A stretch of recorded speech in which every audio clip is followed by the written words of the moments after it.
How do you do? Jen and Cam feel it would be unkind to present this program without a friendly word of warning. We are about to unfold our true crime podcast, a podcast of lifelong friends who seek to examine crimes which were committed without reckoning upon God. The discussion will be frank, and the subject matter will be of a grim and violent nature. I think it will thrill you.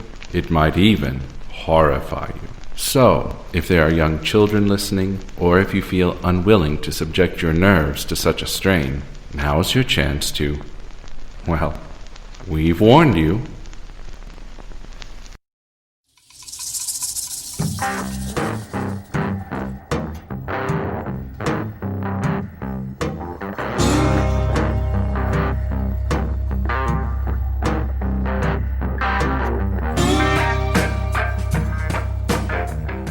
Hi, Jen. Hey, Cam, how are you? I'm good. How are you?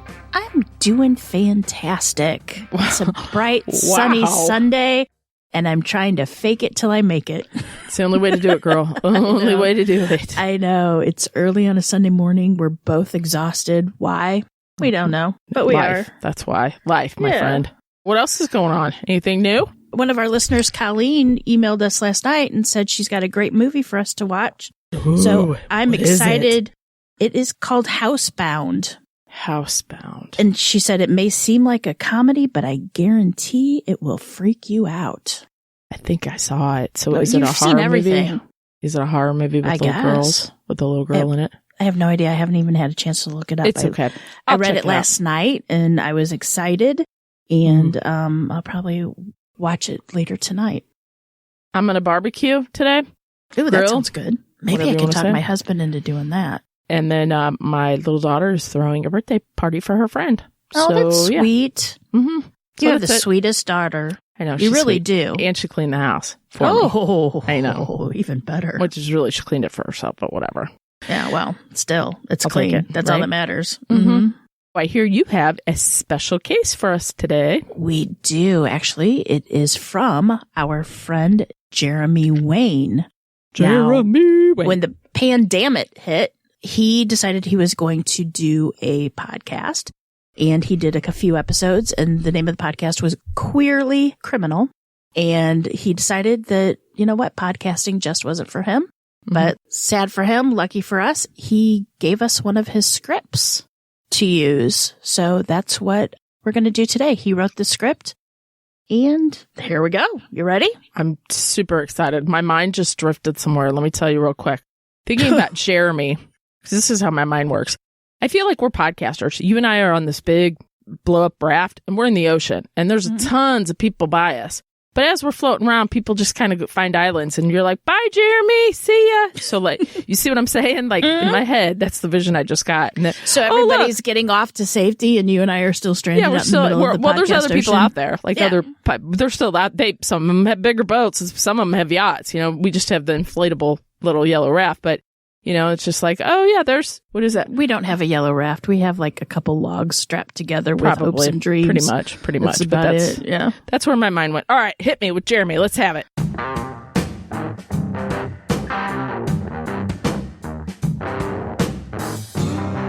Built in 1914, this 41-acre park was named after the French immigrant and botanist Julien Rivershon.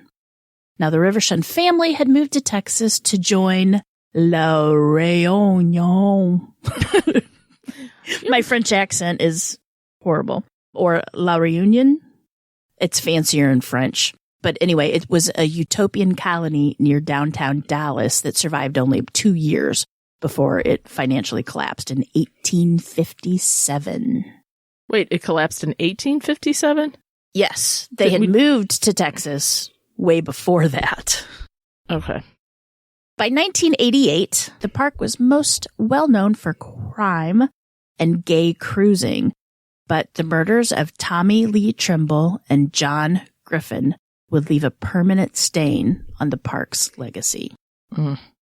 As adults, 34-year-old Tommy Lee Trimble and 27-year-old John Lloyd Griffin became fast friends. While they shared a few similarities, they were also complete opposites. Friends described both Tommy and John as sweet, polite, and gentle. In fact, one was quoted to say they were hard-pressed to purposefully squash a flea. Both men were born in small towns in West Texas. They were raised in religious homes and were close to their parents and siblings. And perhaps because of their religious beliefs, their small-town upbringings, or the time period, neither man had been able to come out of the closet to his parents. It would actually be the circumstances surrounding their murders that would confirm their homosexuality to the majority of their family and friends. Looking at the two friends standing next to each other, they would have been a study in contrast. John, at 27, was a pale redhead with a shy smile, weighed about 300 pounds. And Tommy Lee, on the other hand, was a small man, weighing around 100 pounds, with a brilliant smile that stood out against his dark skin. Both men had big dreams, and as a young man, John spent his years trying to gain the acceptance of others. He acted as his high school's mascot and even spent his own money to rent the eagle costume for a homecoming weekend. That's cute. He didn't believe he was smart enough to attend college, but he was a hard worker. His first job at 14 was at a burger stand in the West Texas Plains. He would go on to open a sportswear store, manage a 7-Eleven, and attend floral design school. Ultimately, he graduated from an international aviation and travel agency in 1984. See, he's smart. Mm-hmm. Doesn't take brains to go to college. It just takes hard work and dedication.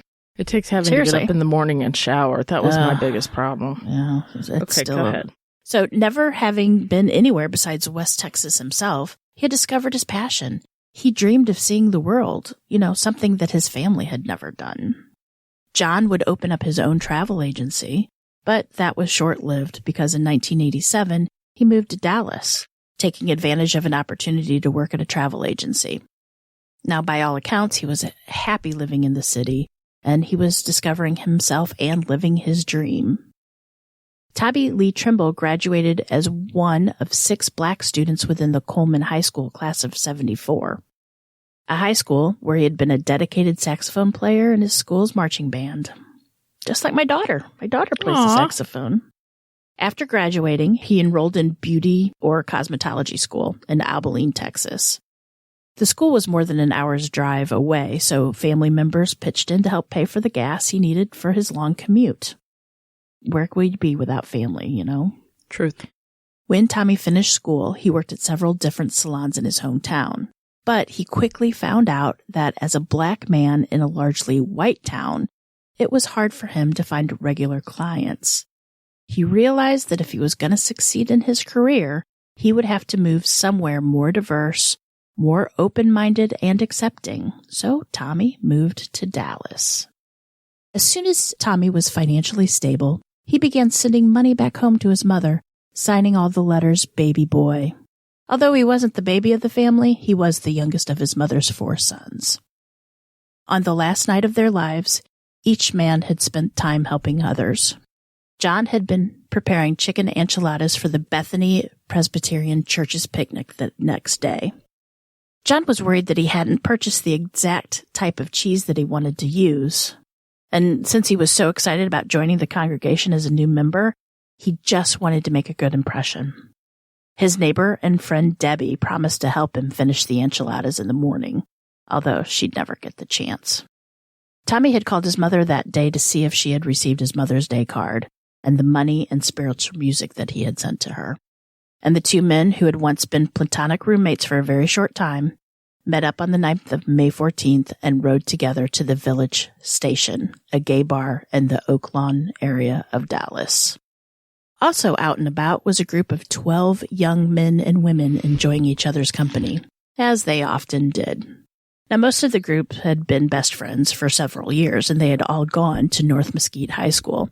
Many were still enrolled in the high school. Some of their names were Paul Robertson, Rusty McDaniel, Greg May, Darren Scribner, and Jeff Bridwell, just, to name a few. That night, they were joined with a relative newcomer to the group, Richard Lee Bednardsky Jr. Getting a bad feeling about these boys. Rick, as his friends called him, had always seemed a little off and a little awkward. And according to some of the girlfriends who floated in and about this circle, Rick was loud and obnoxious. We know the type, don't we? His friend, James Jones, explained that Rick always demanded attention. He would act more intoxicated than he actually was, and he would do almost anything to seem as that wild and fun, kind of crazy guy. Just annoying. That's all. At 6'2", Rick was a former football player, but an appendicitis attack had interfered with his athletic career. He had also joined the ROTC for a short time, but he had trouble following orders and pretty much told his friends that he was sick of, quote, play acting, so he quit. Rick did have dreams of joining the Marines like his biological father or becoming a police officer like his stepfather. Rick carried a gun in the glove box of his red Silverado pickup truck. Mm-hmm. His friends had seen it on several occasions. He seemed to enjoy the power that carrying a gun afforded him. Once, for no apparent reason, Rick had scared his friend Darren by taking out the gun and shooting a blank at him. I would be so livid if anybody People did have that to me. died with that, you know? I know. Isn't that supposedly The Crow? Yep. And also... Did it turn out to be not a blank or was it a blank? I forget. We digress. But I think... I don't know, but a blank, it's pretty much the other guy. It's gunpowder. Yeah, the guy from the 80s that was the TV actor. Same thing happened to him.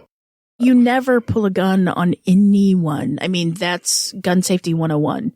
You don't pull a gun, even with a blank. You don't pull it unless you're going to use it for sure. Anyway. John Eric Hexum, remember him? No. He accidentally self-inflicted gunshot. That was the same thing. With a blank? Well, it does have a certain amount of charge or gunpowder to make that sound. What an idiot. At a party the year before, when Rick was a junior in high school, his friend Rusty got into a heated argument with a few other teenagers in a hotel parking lot. Rick jumped out of the truck and beat on his chest like Tarzan, and he dared the other young men to fight him. But Too much get back in the car. Yeah, exactly. Get back in the car and take the back seat. Mm-hmm. As they approached him, Rick pulled his gun out from behind his back and threatened to shoot, quote, all you motherfuckers. Oh. After the other teenagers left, Rick walked through the mud puddles in the parking lot, waving his gun in the air and yelling to his friends, quote, I am Jesus, y'all. I'm Jesus. Now, before we go any further, I forgot to mention this at the beginning. I'm going to be saying some quotes that have insensitive, derogatory slurs? Derogatory slurs, yes, in them. And I want you to know that I thought hard about not saying those words, but I think saying them the quote has more of an impact to the story than not. So everybody knows I do not agree with these slurs whatsoever. To me, they're disgusting. And a vernacular that I don't believe should be around anymore, but that's a different story. In March of 1989, there had been another wild party celebrating the 1-year anniversary of two of Rick's friends. After a night of underage drinking, Rick became loud and aggressive and threatened another partygoer with a knife. The police were called to de-escalate the fight, but for some reason, charges were never filed, nor was anybody cited for underage drinking. And Jeremy has a little side note here that says, I found it hard to believe that the police would ignore this underage drinking, so I did a little research into the drinking age in Texas. In 1973, the drinking age had been lowered to 18. And by 81, the age had gone up to 19. And in 85, the legal age became 21, where it still stands today.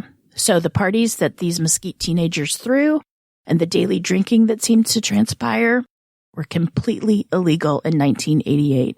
Yet these boys, when the police came, let them go. Never, Good old boys, different generation, different time, Jen. Well, I remember being that age, getting pulled over by some police officers with beer, and they just made us dump it out. That's it. We never got a ticket, nothing. Yeah, different time.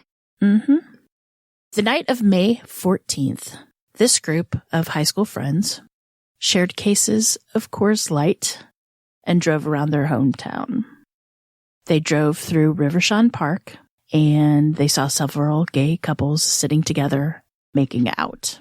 And it was kind of like a pastime of what they liked to do in Texas. It seemed that gay bashing is quite the activity. Around 11 p.m., the group stopped at Whataburger, where a drunken Richard Lee Bernardsky Jr. slapped his gun on a table before striking up a conversation with a table of police officers that were sitting nearby. Many of his friends became nervous, and in fact, most left and went to the house of Rusty McDaniel. Drinking and guns don't go together. But if you put drinking, teens, and guns together, it's never going to end well. Usually not, especially one that doesn't care about safety, it seems. But the kids were still wanting to have some fun, so someone suggested, quote, "Hey, let's go egg the fags." This was something that kids from high school in the Dallas suburbs had done many times before. Quote, "We'd look and laugh. Sometimes we'd joke right with them. We would mimic a homosexual walk and stuff like that. They got the idea pretty quick that we weren't gay," end quote, explained by Paul Robertson. Rick had also suggested they go queer bashing. He had been to Oak Lawn a few times before. Once they actually launched 16 cartons of eggs at gay men and women from the back of Jeff Bridwell's Jeep. Another time, Rick had taken his stepfather's badge and used it to harass gay men in Oak Lawn. He even forced one man up against the wall and frisked him in front of his friends. Before leaving Rusty's house to head to the Village Station bar, the group debated on whether or not to allow Greg May's 12-year-old sister Susan to join them.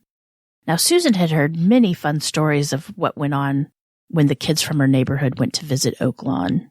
She wanted to witness and experience the harassment herself. Plus, hanging out with her drunk older brother and his friends that night as they made plans to beat up unsuspecting strangers seemed exciting.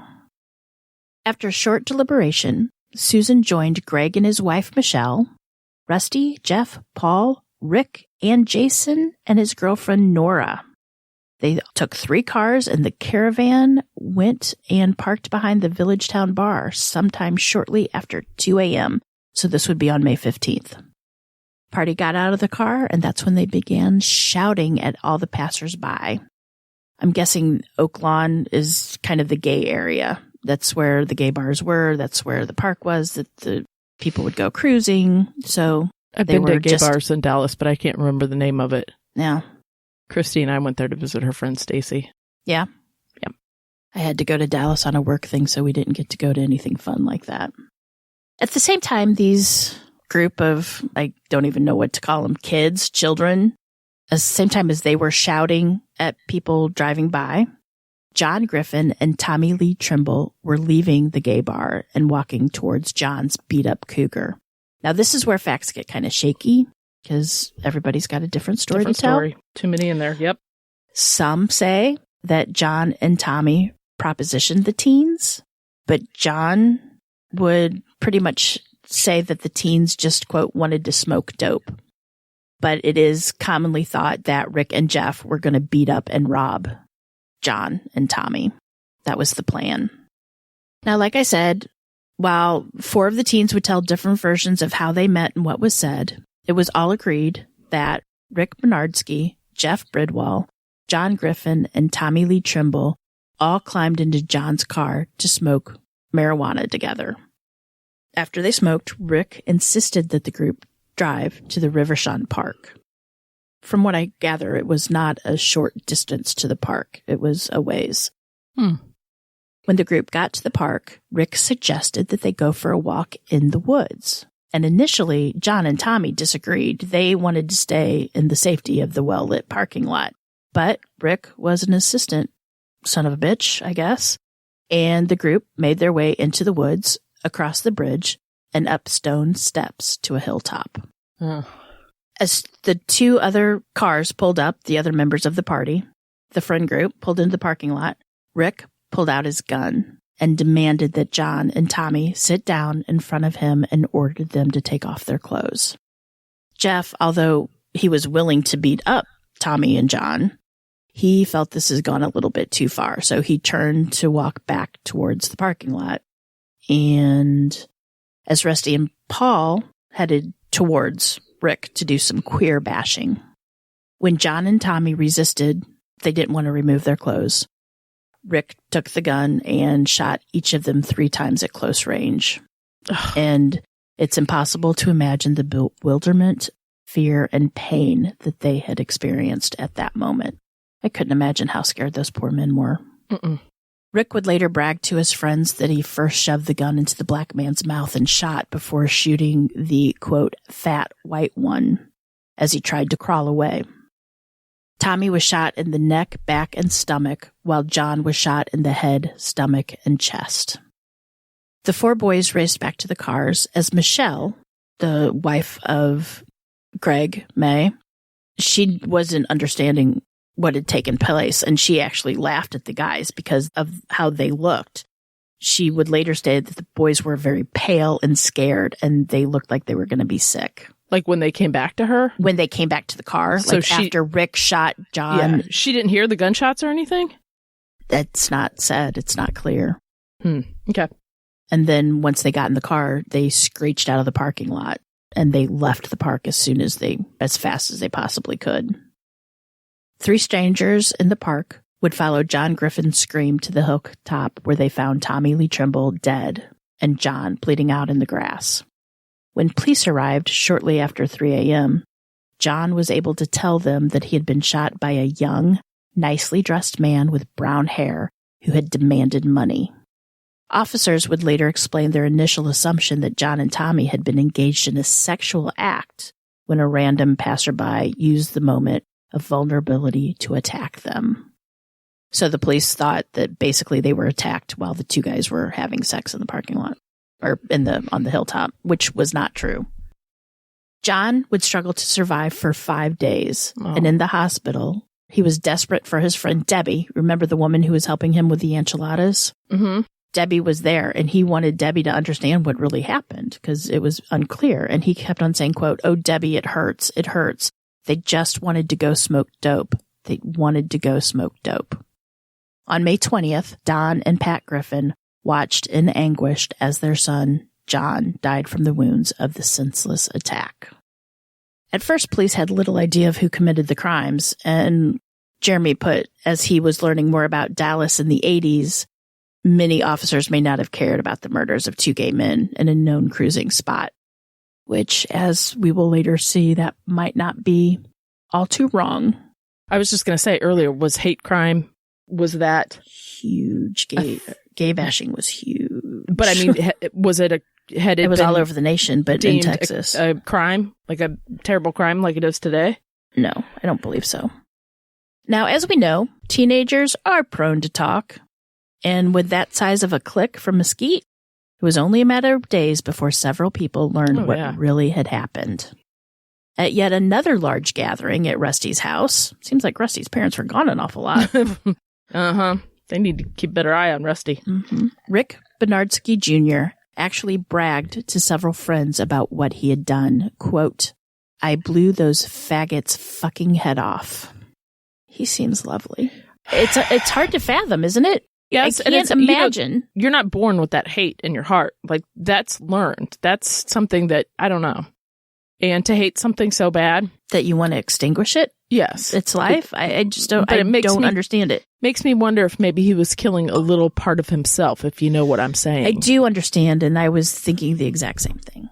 You know, his stepfather was a police officer, so maybe he had some of that. That's what I mean. Like, going bullied. too. Like, he's been bullied, or, you know, all of it. Yeah. And perhaps as a result of that conversation, of the quote that I just read, there were 2 anonymous calls made to the Dallas Police Department. And exactly 10 days after Tommy and John were murdered, Rick Bednarski Jr. was called to the principal's office of his high school, where he was arrested by the police. His bail was set for $40,000, or in 2021 money, it's $90,000. And his parents were able to keep him home. They were able to make bail. Took him home. He was able to graduate high school, and he was even allowed to enroll in college as he waited his murder trial. I can't believe they let him back in high school. You would Or think just that let him graduate? he'd be a threat to people. You'd think. I mean, 1988, it was a totally different world, but still. Any gay kids, you'd like keep them as an adult, us, you and I, and you'd keep them next to you at all times because I'd be scared to death that loony would go and hurt one of the gay kids. I mean, I'm not even sure he did it. My kid would commit murder at age 18 if I would even make his bail for him. He might be sitting in prison until his trial. Good point. Well, and he could have said, I didn't do it. Parent. There's that's when all the stories come into play, and the kids are like, I didn't do it. He did it. She did it. And then they're all pointing the finger at each other. And as a parent, you never want to think your kid can do something so heinous. Mm-hmm. But yet it happens every day. So obviously they can. Mm-hmm. Yeah, let's keep going. Rick had developed a very convoluted tale of what actually had gone down that night. He would place the actual murders of, quote, those queers, as John and Tommy were repeatedly called throughout the trial, on his friend Wayne. He blamed it on Wayne. Told you. His parents, of course, believed him, explaining that he was in no way capable of such horrific and heartless crime. They chose to believe that their son had been a victim of circumstance and peer pressure. Mm-hmm. Mm-hmm. I know I've always been peer pressured to kill somebody. How about you? Always. Mm-hmm. Always. Happens all the time. No. Quote. Walk away. Walk away. You just do like walk the other away. kid. Quote, I feel like Rick is taking a ride of a lot of people's mistakes, stated his stepfather, Harry Glover. But I'll never believe it. I'll never believe it. Does he know his kid? I could tell that kid was trouble from the beginning of the story. Yeah.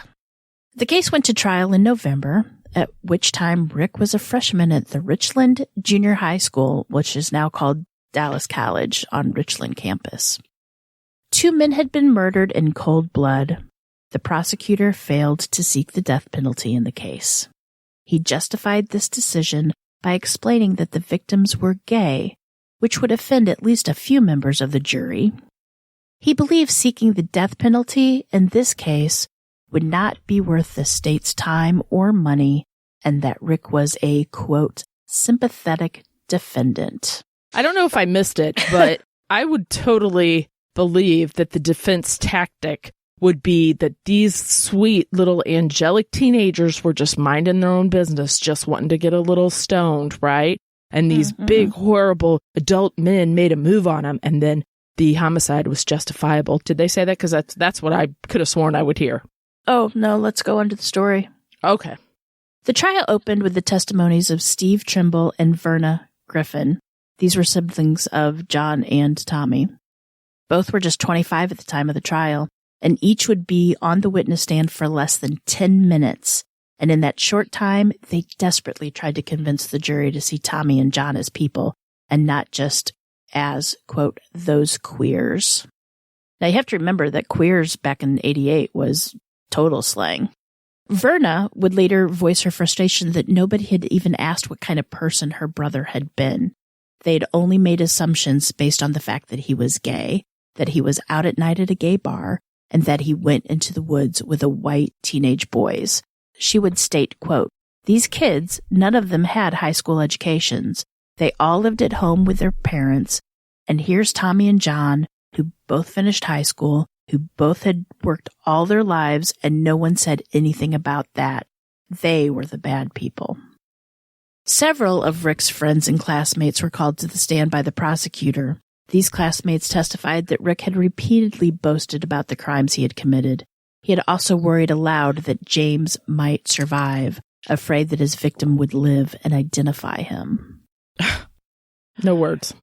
Richard Lee Bernardsky would take the stand in his own defense. He claimed that while he had been present at the Revershun Park, he had been framed for the murders. He accused Wayne McDaniel of shooting the 2 men over money they owed him for marijuana.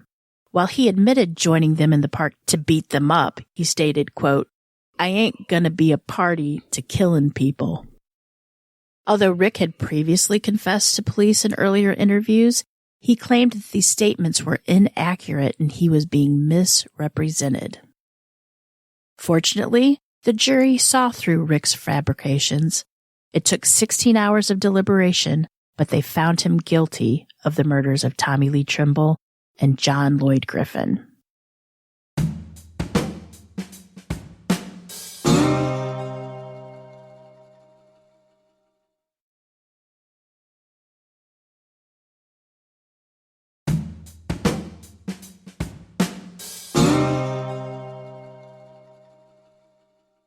This announcement must have been a relief for the families of the two men.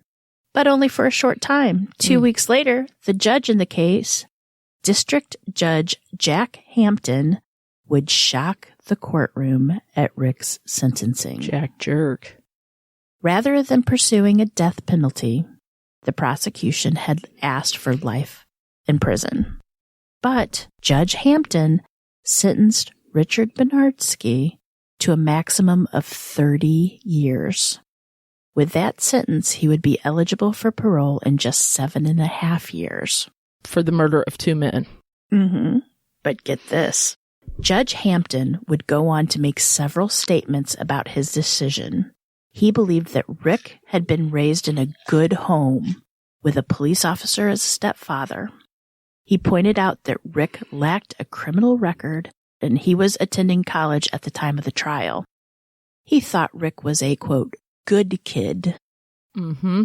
And what infuriated members of the queer community the most was the statements that Judge Hampton made about the victims themselves. This is a little reminiscent of Brock Turner. Oh, yeah. In an interview with the Dallas Times-Herald, Judge Hampton was quoted as saying, quote, "These guys that got killed wouldn't have been killed if they hadn't been cruising the streets picking up teenage boys. I don't care much for queers cruising the streets picking up teenage boys. I've got a teenage boy." He would further belittle the lives of both Tommy and John by implying that murdering queer men isn't as bad as murdering innocent victims like housewives. Quote, "I put prostitutes and gays at both the same level, and I'd be hard-pressed to give someone life for killing a prostitute," Hampton told the newspaper. Is Judge Jerk, is he still alive? Is he still alive? I don't know if he's still alive. I don't even know what to say. I thought the first implication was that the kid was raised in a good, loving family, therefore he was not gay. But those other people must have had a terrible upbringing because they're gay. Because that's obviously what makes them gay. And, you know, they deserve to just be wiped out then. We'll keep the guy that is a big bully and a jerk, and we'll let him go about his... Brock Turner, telling you. Here's another good quote that Judge Hampton said, quote, "In a murder case, someone is always upset. When a white is killed, the whites are upset. When a black is killed, the blacks are upset. When a homosexual is killed, of course the homosexuals are upset." He acts like everybody knows each other. If it's a hate crime, yes, people are upset. It's a hate crime. If people are killed because of their color or their preference, sexual preference. Crazy. You know what? This case sounds like it should have been back in 1930. Thank you. This is in our lifetime, and we were actually adults at this time. Well, kind of. I just want to say, and you can quote me on this, fuck Judge Hampton. No, Judge Jerk. End Don't of even quote. call his name. And yes, the gay community were understandably upset. Kevin Burrell with the National Gay Lesbian Task Force looked at the sentence as a missed opportunity to make a statement that hate crimes would no longer be tolerated. Quote, "These are just the kind of comments that send messages to the community that it's still open season on gay and lesbian sentences." Not only that, he's given them open range, no pun intended, to take out gay people because they don't matter. Exactly. They're not like regular people, so it's okay. Fancy you said that, because William Wayburn, president of the Dallas's Gay Alliance, found that the sentencing, quote, "sends a message that it's okay to kill gays." Mm-hmm. Think about it. People across the nation were outraged. And just a few days before Christmas in 1988. Was it just the gay people across the nation, since it was just gay guys? You know, when I looked at pictures, they didn't have any kind of gay identification on. So I don't really know. They didn't have the T-shirt? No, they didn't have the T-shirt. Dang it. Okay. I was just wondering, since, you know, that's the only people that... Okay, go But on. a few days before Christmas in 1988, there was a protest outside the Dallas County Courthouse because of the injustice that had been served. And according to the Chicago Tribune, Judge Hampton received several death threats and was advised by the police to leave the city. Yet, through it all, Judge Hampton would remain unapologetic. In 1989, the Texas State Commission on Judicial Conduct would censure Hampton for his remarks, but he wasn't removed from office. And if you don't know what censured is, it's basically they expressed severe disapproval It's a slap on the of hand. someone It's a or slap. something, especially in the formal statement. So they just wrote a very Yeah. terse worded letter to him stating that they did not approve. But anyway, he wasn't removed from office. Hampton won re-election in 1990, but he did lose his bid for appeals court judge in 1992, and I believe he retired after that. Yes, he should. Judge Hampton would later kind of apologize for his, quote, poor choice of words, saying that he thought he was talking to the reporter off the record. Oh, so that, okay. That clears it all up. You can have these thoughts. You just can't say them out loud. I can say them to somebody in private. I just don't want anybody to put it in the paper. Well, sorry, Judge Jerk. We didn't know that. It's okay now. And just a side note, I did a little extra reading on this. I did find out that Judge Hampton was caught intimidating black voters outside a polling place. Color me shocked. Shocked, I tell you. Thank you. Richard Bernardsky would serve 17 years in prison before his release on July 9th, 2007. How many years? He only did 7? Yeah, 19 years in prison. He did 19 years. 18 and a half, 19 years, yeah. Okay. Mm-hmm. For the murder of 2 men. Okay. It's extremely difficult to find anything positive about this senseless tragedy or the court case itself. Jeremy said that he got a small glimmer of hope when he read about John Griffin's funeral. Seems every business in John's hometown, Sterling City, closed on the day that he was laid to rest. There was over 300 mourners that attended John's funeral service at the Church of Christ, and more than 70 flower bouquets had been received. Still doesn't bring him back. It's so sweet, though, but still, I'm sure their loved ones would rather have him back. And unfortunately, the tradition of queer bashing in Texas would continue into the 90s. So here's just a few more, just to let you know how bad it was. Only a few. In 1991, Hugh Calloway and Tan Nguyen were murdered by 3 men in Revershon Park, once again. Also in 1991, Paul Broussard was beaten and stabbed outside a nightclub in Houston by 9 kids ages 15 through 17. There was another attacker that was 22. Paul died several hours later because medical personnel were slow to respond to calls in the Montrose area where this bar was for fear of AIDS contamination. In 1993, 3 men murdered Nicholas West after kidnapping him from I've read Tyler Park or Bergfield Park, so I'm assuming it's the same park, they just changed the names. In 1994, Tommy Music was shot 4 times in the head by 2 teens. In 1994, Michael Brzezinski was beaten and shot to death execution style after being abducted by a group of teens. In 1996, 3 men murdered Nick Moreta.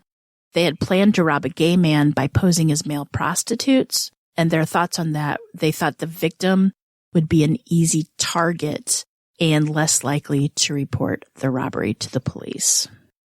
That's just a few. Well, I'm glad you brought this up. In that area. There's a very, very good article on this in Vanity Fair. It's called The Killing Trail. And I know about this because I read it. I was going to profile one of the cases, and maybe this was it. I can't remember because it's been a long time, but terrible, terrible stuff. Mm-hmm. And just, Is that the Perkins murders? Or I'm not sure. They tortured this poor guy. It was so, I teared up when I read it because I was like, I can't imagine. Was he stabbed with a steak knife? Probably. I can't remember. I think he was set on fire too.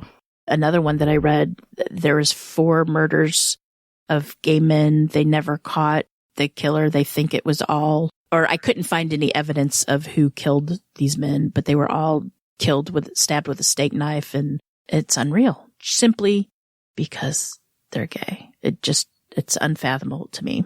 But I wanted to say, Jeremy also has a side thing here he started by saying, I began my research for this episode by focusing my attention on the crime itself until I stumbled across the impeccably written article in a 1989 issue of the Dallas Times-Herald entitled Prejudice and Presumption.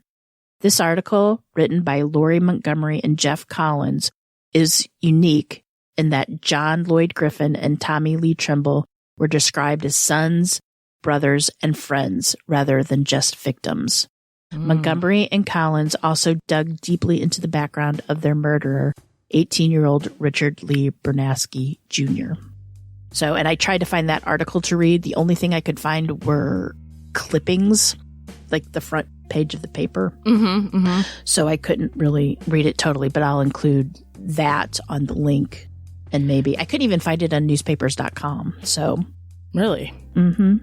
Also, because here's where I put my TV plug in, and I know I've plugged it on the show before, but in 2016, there is an Australian TV series called Deep Water, and the lead in it is the female from Orange is the New Black. Yal, I don't know how to say her first name, Stone, but she's the one that always wears the bright red lipstick and has like the Jersey accent, but she's actually Australian, which is so weird to watch her with an Australian accent. But anyway, the series, super good, really good. And it is based on a series of gay men murdered in Sydney, where they think as many as maybe 80 men were murdered. Oh, Jesus. But it's a drama, but it's based on a true story and very, very good. And I probably watched it in 2016. So I don't even know if it's out there, but it's called Deep Water. So check it out. It's really good. And it is so cute to see that little Orange is the New Black girl, because she's got the New Jersey accent or what, Antonio says he's going to marry me. And then the Australian, she's from Australia. And I was like, because I was watching the show and I remember, and I was like, wow, she does that accent so good. And then I looked it up because I assumed she was American and from the East Coast. Nope, she's Australian. So check that out. That was pretty interesting too. And it's called Cold Water? Deep Water. Deep Water. Okay. Yeah, and it's based on a series of gay bashing and murders that occurred in Sydney, Australia. Guess I'll have to put that on my list along with It's really good. Homebound. Really good. Yeah, and I did watch, it's Housebound, and I did see it. You did? Mm-hmm. Yeah, Housebound. I told you I volunteered for summer school solely because I watched everything, so there's no reason for me to take the whole summer off. Might as well make that money. That's right. So yes, thank you, Jeremy. That case is so infuriating that thank you for writing it and bringing it to our attention. Mm-hmm. I said that was not that long ago. And so like when this terrible stuff happens, I always kind of think it's not in our lifetime. Like this was a bit, well, no, we were teenagers. We were the same age as the murderers. Mm-hmm. No, I know. We graduated high school the same year as Bednarski, Bednarski. I just keep thinking Budinsky. Get out of my stuff, you little Budinsky. Yeah, Budinsky. Horrible. I read it last night and I was like, okay. And so I went to look up more stories. And that Judge Hampton, man, you would think, could you imagine if he would be a judge today? No. And he was on the stand, what he would be filmed with saying? Although, I don't know if you saw the news last week, Jen, but there was a female judge, blonde, and she was removed from office because she said the N-word. And she did something else. I can't remember what it was. And she would not apologize. She wouldn't apologize? That's today. Yeah. It's almost like the more that we know that we should be better, and we should be better in 2021. We should be better. The more these people I don't know. Why can't we just hate people for who they are and not what they are? Right? Thank you. I mean, judge is out of a job after admitting to using the N-word in conversation with court employees and saying all lives matter at work. You can't be for a judge. You can't be impartial. No. Jinxies. Yeah. Right? So. Yeah. Horrible. In this day and age, you should know better. That's what I said. I don't know. It's just so much energy to hate all things, you know? Just stop. Just stop. Let people live their own life. Maybe I'm just worn out from life. I don't know. But seriously, it's not that hard to be a nice person. Just be a nice person. It's really not. takes too much energy to hate people. It takes too much energy. Just zaps That's what I mean. It zaps everything, Silly. Anyway. I did see this, and this kind of made me laugh. Some guy that marched the White House, he was bragging about doing it. That wasn't a march. That was an insurrection. But go insurrection. ahead. I'm sorry. But I was thinking about how to say this. But he was bragging about that he did it on Bumble. And so some girl matched with him to get some inside info and turn him in. That made me I saw laugh. that too. I know. Because I was like, buddy, seriously? Come on. Social media. Duh. Come on. They always brag, don't they? That's what I mean. Come on. People just can't keep shit to themselves. That's why everybody's going to get caught doing their crimes nowadays. It's not necessarily going to be all DNA and science. It's going to be people opening their damn mouth on social media. One of my favorite things, too, is this is old, but it still cracks me up. When the police stations will be like, we've located this meth. If it's yours, please come in. You'll have to tell us about how much it was, and we want to get right. And people fall for that. Or, we're collecting, we'll give you cash for crystal, right? And you bring in your crystal meth and we'll give you cash. And they fall for that. It makes me laugh.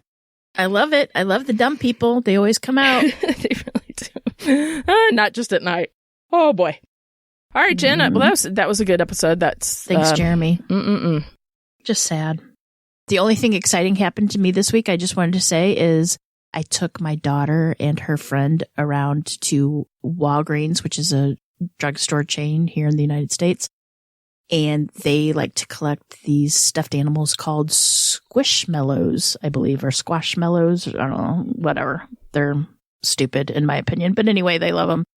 And as we pulled up to one of the Walgreens, there was this huge undercover bust of something. I don't know, but everybody, all the police were plainclothes and they had bulletproof vests on. They had their badges to their side, their guns on their legs. Only one sheriff vehicle was there. The rest were unmarked. The light was going, and there was this not old man, I would say 40s man sitting on the curb with his hands cuffed behind his back, and they were searching his car. Like I saw somebody come in with camera, and they had evidence bags, and they were putting it into little brown bags. And I saw this teeny tiny woman that is about the size of my 11-year-old girl. She had on a face mask, like the medical mask. She's the only one wearing one. They were outside, so of course she wouldn't be wearing, you know what I'm saying. And she had the hood of her hoodie up. It was like she was hiding herself. And the only way I could tell she was a cop was the bright badge on her hip. It was so exciting. And I'm like, ooh, it was an undercover sting. And I wonder if, what it was. And they even popped the trunk to the car. Jen. And, my kids had gone in and I'm like, you guys go in. Here's my credit card. I'm going to stay here. And I'm looking and I'm sneaking pictures to send to Camille. And it was so exciting. And I wanted so badly to get out and talk to the guys, but I didn't get arrested. Let's let our listeners join in with this. Here we go. I'm going to help them.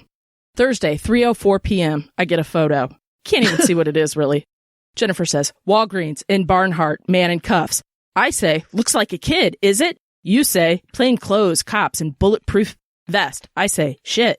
Jen says, there is a kid, but he's not arrested. So then I say, can you tell if he was pulled over or stole something?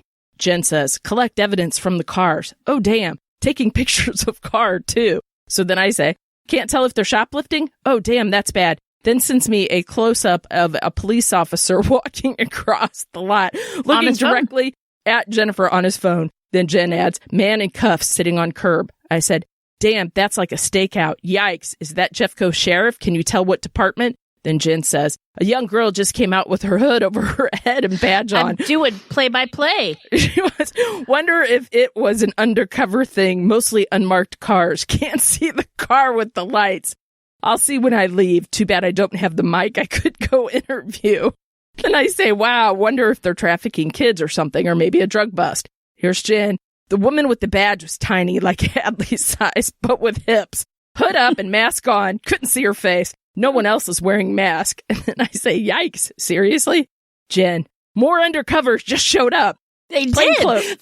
All these cars started going on to the parking lot and people, and they would get out of the cars and it was just ants. And they would like come out and they'd go onto the scene, and it was so exciting. And I just wanted to get in the middle of it. And my daughter and they got in the car and I wouldn't leave, and I kept trying to sneak pictures, and my daughter's going, Mom, stop it, Mom. And I'm like, you don't understand how fun this is, Hadley. You don't understand. We're not done yet. Hold on. Crazed. This is me. Shut up. What department? I'm going to look it up. You say unmarked cars. I say we need a police scanner. Here comes another photo as she's exiting the lot.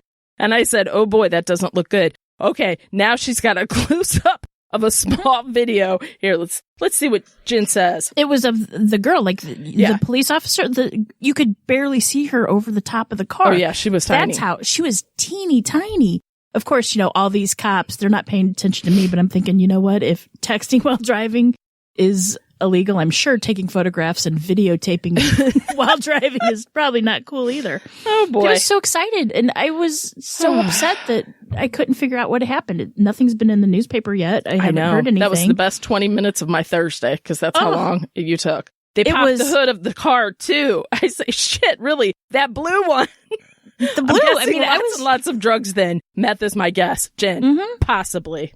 That's it. When I was recapping the story, as soon as my husband barely comes upstairs from work, and I'm like, guess what happened?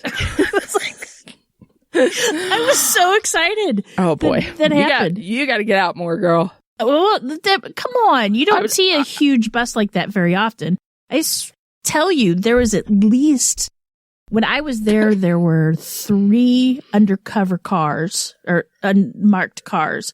By the time I left, there was like 10. See what? So I don't know. I guess it'll probably. And they be were in the paper. all plain clothes. There was only one sheriff's truck, but everybody else was plain clothes, and they had the big guns, and they had bulletproof vests, and I mean, these were not your normal pull over the side of the road and get handcuffed. This was like an operation that went down. And when I saw that little police officer, the girl-like one, I thought, oh, God, I hope it's not some kind of sex trafficking or that's something. What I thought. Well, you said they cleared out his car, right? Like they pulled stuff out of the trunk. Like that picture that I showed you, there was all that crap behind it was from his car. Yeah, it was probably a drug bust. The hood, they picked up the hood. They were looking they were like in the hood of the car. That's weird. But looking in. Drugs, probably. He had drugs in there.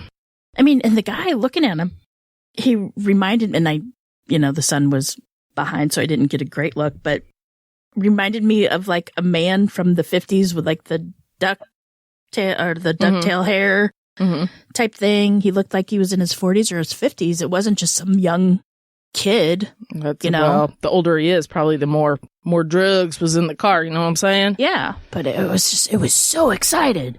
I was so excited, and it was exciting, and then I had to leave because my kid kept going, come on, Mom, let's go. Mom, stop. You're like, no, we can't. We can't yet.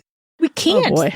They're going to ask me any minute what's going on. I'm going to do a play-by-play for him. But yeah, wanted Camille to get the mics and bring them to us and say, that is some good stuff right there. Oh, boy. It was fun. For you, not for that guy sitting on the corner handcuffed. You reap what you sow. That's right, buddy. That is correct. All right. Anyway, that was my only good time story for this week. That was pretty good, I got to tell you. All right, Jen, until next time, I guess we'll see you next week. Glad to be back. Glad that summer's almost here. Glad that it's not raining out today. Thank goodness. I have 3 more weeks of school left. I can't believe it. Oh, wait. That's awesome. No, I got 7 because I volunteered. All right. But until later, remember, lock your doors. And keep passing by those open windows. Bye-bye. Love ya.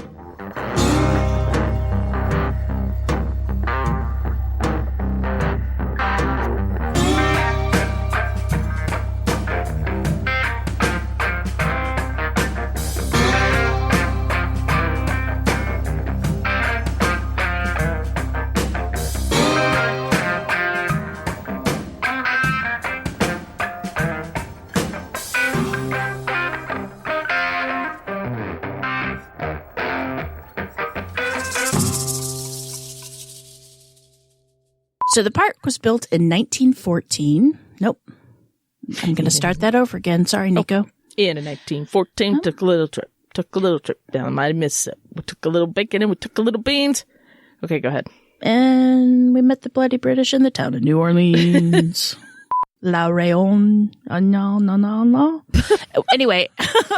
Is it French? No need. I mean, sorry, all our French It's okay. fans. I apologize. Just digress real quick. Anyway, this Story. Wait, I was just going to tell you this because you appreciate this and put this at the end. But the next episode I'm doing is from Hawaii. And I was... Hawaii. Yeah, I'm laughing because I was You're like, welcome. there's no way I'm going to get those names right. No way. No. Okay, but go we're ahead. going to try because that's what we do. in March of 1989. Nope. And then March of 19... I have 1999 and it's supposed to be 1988 and it's all confusing. Okay. And I'm going to cry. A Whataburger, where a drunken... Whataburger. Yep. I where love Whataburger.